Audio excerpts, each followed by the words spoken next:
সাধারণ মানুষ এবং শিক্ষার্থীদের উপর নারকীয় হত্যাযজ্ঞের প্রতিবাদে এবার অ্যাকশনে নেমেছেন প্রবাসী বাংলাদেশিরা। বিদেশে বসেই তারা শুরু করেছেন স্মরণকালের ঐতিহাসিক এক আন্দোলন, যার নাম দেয়া হয়েছে রেমিটেন্স শাটডাউন।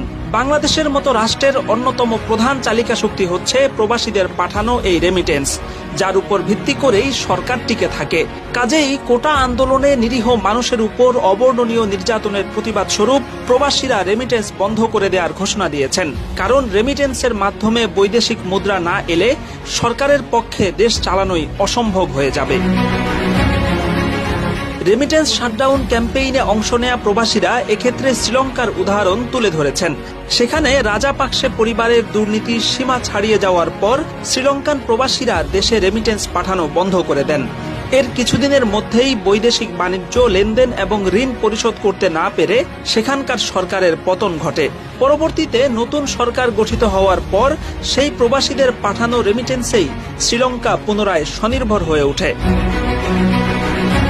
শ্রীলঙ্কার ঘটনায় উদ্বুদ্ধ হয়ে প্রবাসীরা শাটডাউন শুরু করার কয়েকদিনের মধ্যেই রেমিটেন্সের প্রবাহে ভয়াবহ ধস নেমেছে।